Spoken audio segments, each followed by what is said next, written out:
Hey, what's up, guys? Welcome to English Football Club Barcelona, your Barcelona channel in English. Finally, El Clásico in the Bernabeu, one of our best or our favorite stadiums, I guess, because lately there we've scored really wonderful goals and we've performed wonderful matches. No, and as Britney Spears would say, "Oops, we did it again." Another, I don't know how to qualify it. No, a wonderful match. No, nothing to say. So, before I don't want to make this video very long. So let's start with the post match of today. But before starting, let me remind you that if you like Barcelona, this is your channel. Here we read the media in Spanish. We translate the most relevant news into English to provide you the most recent information of the team of your dreams. So if you don't want to miss any of our videos, down there is a red button that you can hit to subscribe, and like this you will not miss any of our videos. And without more delay, let's start.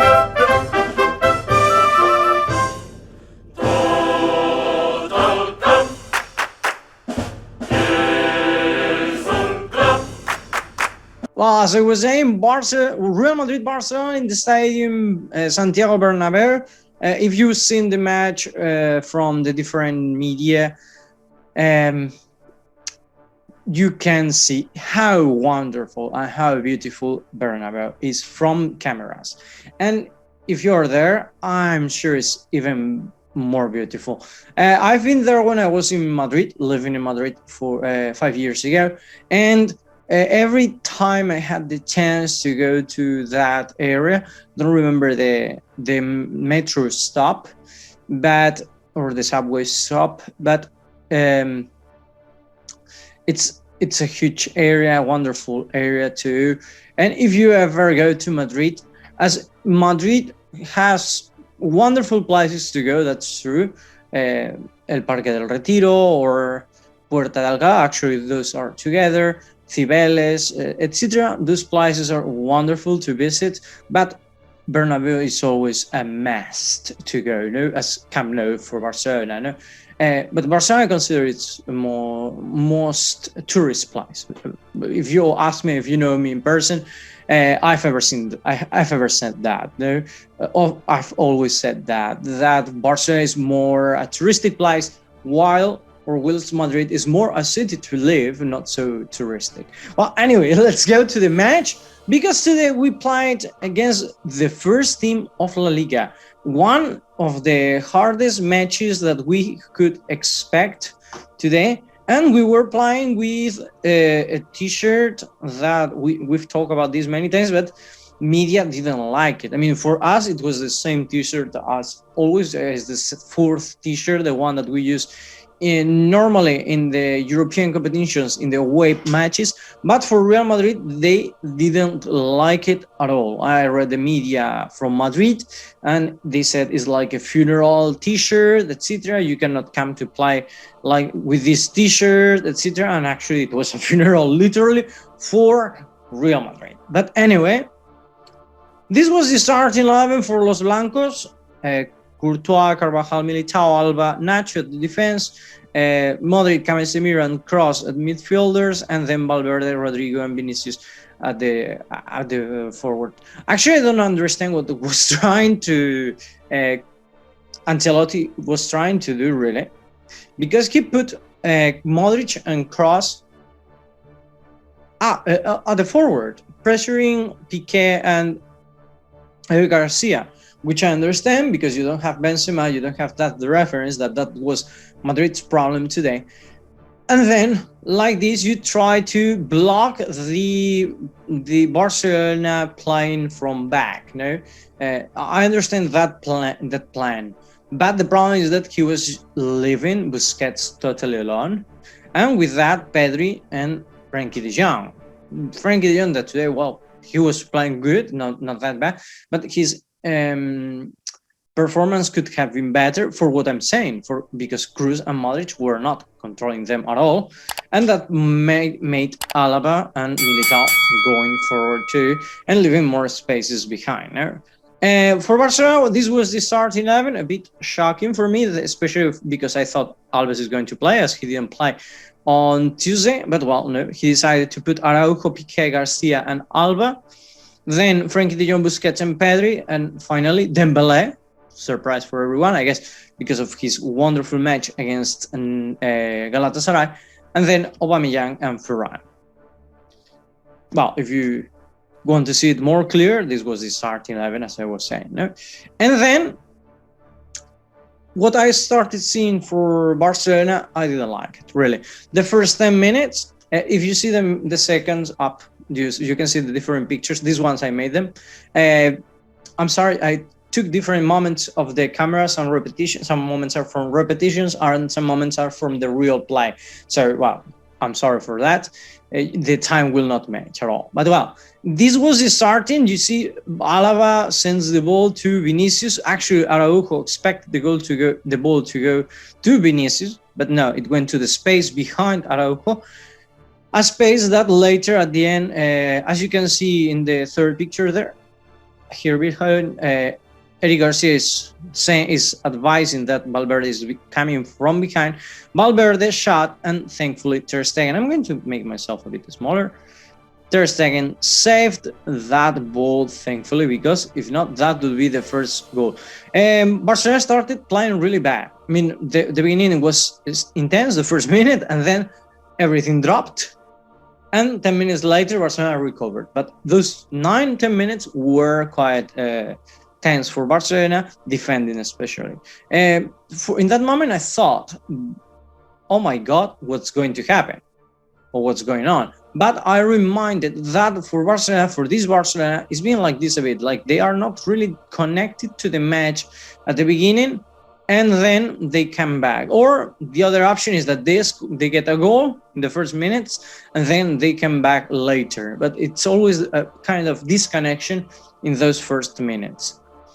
Anyway, the first goal came in the minute 29 or 28, I'm not sure now. Dembélé received the ball from Piqué, then Dembélé that was losing all the balls against Nacho because he was trying to go inside. This time he tried to go outside, cross the ball from the line, the final line. I don't know how to call that line. Anyway, Aubameyang got the header and then goal. Courtois could do nothing. The defenders, I think Alba and Militao could have done much more than this. And Real Madrid, that since in this moment they were quite lost, but at least they had chances. But at this moment they were totally lost. Benzema, it's true that it's a wonderful player, that he can perform wonderful matches, but today it was not the explanation for what it happened. I mean, you cannot say we lost because of Benzema. Yeah, perfect. You can say we did. The reference of Benzema, what Benzema gives you, it's important for Real Madrid, but you cannot depend just on one player. And the 4-0 of today, it proves that the system was wrong. I mean, Ancelotti, actually later we will say it, but Ancelotti recognized he did it wrong. The plan was wrong totally, how they played. And I saw Real Madrid completely lost. They had the ball, they felt uncomfortable. They didn't have the ball and they felt uncomfortable. They didn't know who to cover, where to go, where to pass the ball when they had it. So how to get depth.